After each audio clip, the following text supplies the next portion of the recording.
Hello friends. आज का dictation आनंद मासिक पत्रिका अंक 11 से लिया गया है, जो कि 3 स्पीड 80 शब्द प्रति मिनट, 90 शब्द प्रति मिनट, 100 शब्द प्रति मिनट की गति से डाला जाएगा। इसके अलावा आपको टेलीग्राम की लिंक नीचे डिस्क्रिप्शन बॉक्स में मिल जाएगी। इसके अलावा आपको अनेक प्रकार की प्लेलिस्ट की लिंक भी नीचे डिस्क्रिप्शन बॉक्स में मिल जाएगी, जैसे कि रामधारी गुप्ता खंड 1, रामधारी गुप्ता खंड 2, newspaper dictations, 10 minute non stop dictations, free practice batch dictation, previous year में एग्ज़ाम में बोले गए डिक्टेशन, साथ ही कठिन शब्दों की आउटलाइन वाले शॉर्ट्स भी मिल जाएंगे। और अगर आपको हमारा यह प्रयास पसंद आता है तो वीडियो को लाइक ज़रूर करें, इससे हमारा मनोबल बढ़ता है। तो ज़्यादा समय ना लेते हुए डिक्टेशन स्टार्ट करते हैं 5 सेकंड के बाद।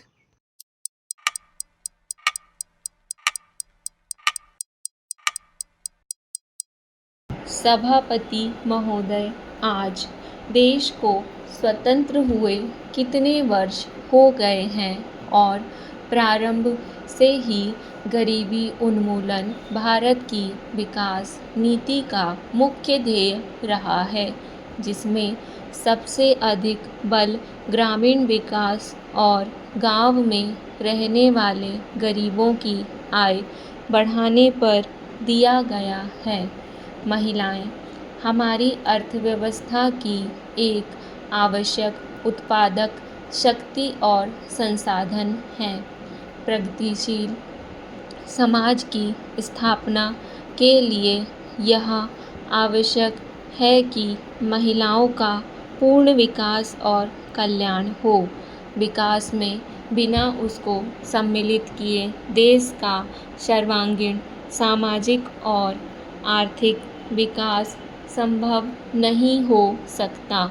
गरीबी और साधनों की कमी के कारण हमारा ध्यान गरीबी के विरुद्ध संघर्ष पर केंद्रित होने से महिलाओं की समानता और भागीदारी तथा उनके कल्याण के विषयों को पर्याप्त प्राथमिकता नहीं दी जा सकी, किंतु अब यह स्पष्ट हो गया है कि गरीबी के विरुद्ध संघर्ष में भी महिलाओं को प्राथमिकता देना आवश्यक है, क्योंकि समाज में महिलाओं की गौण स्थिति से उनका सीमांतीकरण बढ़ता है।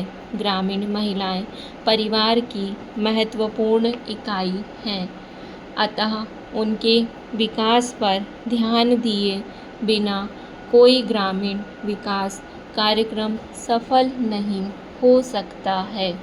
जब कोई परिवार बहुत गरीब हो तो महिला कार्यक्रमों का महत्व और भी बढ़ जाता है। यदि महिलाएं रचनात्मक कार्यों में एकजुट होकर कार्य करें और उन्हें एक दिशा में आगे बढ़ाने के लिए उचित मार्गदर्शन, वित्तीय सहायता और प्रेरणा मिल जाए तो गरीबी की रेखा से नीचे के परिवारों को खुशहाल बनाने का काम भी सरल हो जाता है। भारतीय संविधान में मूलभूत अधिकारों और राज्य के लिए नीति निर्देशक आवश्यक सिद्धांतों में महिलाओं को पुरुष के साथ समान अधिकार हैं। साथ ही यह निर्देश भी है कि सरकार महिलाओं के कल्याण के लिए सामान्य और विशेष व्यवस्था करेगी। अनुच्छेद 15 में किसी भी नागरिक के विरुद्ध लिंग भेद के आधार पर भेदभाव वर्जित है, किंतु महिलाओं के कल्याण के लिए विशेष प्रावधान करने की व्यवस्था है। महिला दशक के दौरान महिलाओं की समस्याओं के बारे में विशेष ध्यान केंद्रित होने के पूर्व भी कई क्षेत्रों में महिलाओं के लिए कानून बनाने और विशेष कार्यक्रम शुरू करने की पहल की गई थी। विगत वर्षों में भी महिलाओं के कल्याण के लिए स्वास्थ्य, शिक्षा, प्रशिक्षण आदि की विभिन्न योजनाएं और कार्यक्रम समय समय पर प्रारंभ किए गए। इन सब के फलस्वरूप महिलाओं की स्थिति में परिवर्तन आया है और उनमें जागृति भी बढ़ी है, किंतु जिस प्रकार की सामाजिक आर्थिक क्रांति की आवश्यकता महिलाओं की समानता और विकास में भागीदारी के लिए होनी चाहिए, वह शासन और समाज के सभी वर्ग में और मुख्यतः महिलाओं तथा उनके संगठनों के सहयोग के साथ एक व्यापक कार्य योजना बनाने और उसका क्रियान्वयन करने पर ही संभव हो सकती है। मध्य प्रदेश में महिलाओं की विकास की मुख्य धारा के सभी क्षेत्रों में उनकी समुचित भागीदारी सुनिश्चित करने के लिए उन्हें सुदृढ़ करना आवश्यक है। उपसभापति महोदय, उनके पास आवश्यक संसाधन, लक्ष्य, जिम्मेदारी और अधिकार भी होने आवश्यक हैं, लेकिन विकास में महिलाओं के योगदान और भागीदारी का विषय सामान्यतः केवल कल्याण के कार्य रूप में देखा गया है और इस कारण उसे कम प्राथमिकता मिली और उसके लिए कार्यक्रमों का वित्तीय भार विकास और समाज के लिए योगदान के बजाय एक अतिरिक्त भार समझा गया। इसके फलस्वरूप विकास और महिलाओं से संबंधित लक्ष्य कार्यक्रम और परियोजनाओं तथा उनके लिए साधन और व्यवस्था को पर्याप्त स्थान नहीं मिला, जिससे महिलाओं की प्रभावी भागीदारी के प्रोत्साहन के लिए संलग्न संस्थागत, तकनीकी और आर्थिक संसाधन भी कमजोर रहे हैं। वर्तमान में इस बात की आवश्यकता है कि भूमिहीन एवं कमजोर वर्ग की महिलाओं को वर्तमान शताब्दी के दूसरे दशक से पहले वे सभी आवश्यक सुविधाएं प्रदान की जाएं, तभी उन्हें सामाजिक बराबरी का दर्जा देकर आर्थिक दृष्टि से स्वावलंबी बनाया जा सकेगा, जिससे वे अपनी संतानों को पढ़ा लिखा कर बेहतर नागरिक बनाने में समर्थ हो सकें और मध्य प्रदेश सारे देश के लिए एक उदाहरण बन सके। हमें इस चुनौती को संकल्प के रूप में स्वीकार कर पूरा करना चाहिए। पंडित दीनदयाल उपाध्याय ने कहा था कि दरिद्र नारायण की सेवा ही सबसे बड़ी सेवा है।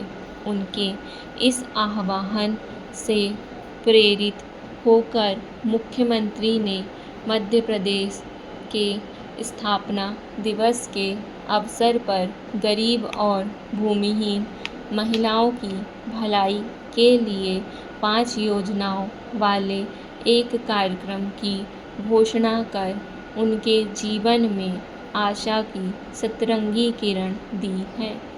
मध्य प्रदेश में इस कार्यक्रम का क्रियान्वयन 1 नवंबर 1998 से प्रारंभ किया गया है।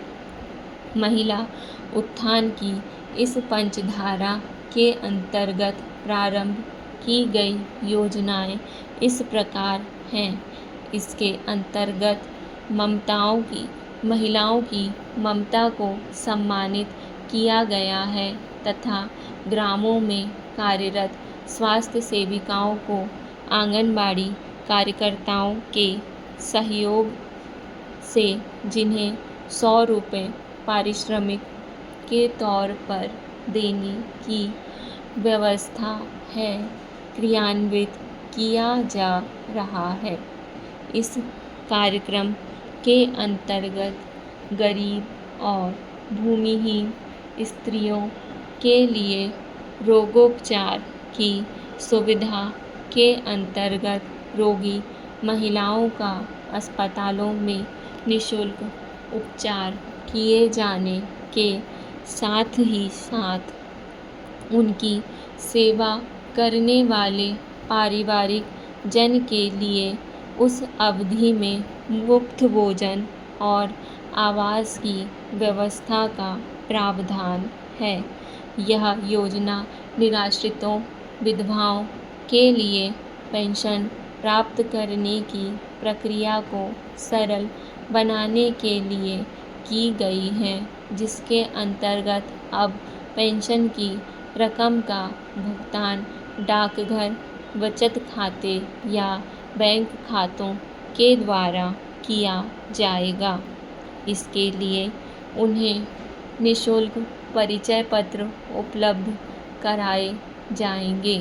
इस योजना के अंतर्गत अब पेंशन राशि में 40 रुपये की वृद्धि से 200 रुपये प्रति माह की दर से सामाजिक सुरक्षा पेंशन मिल सकेगी।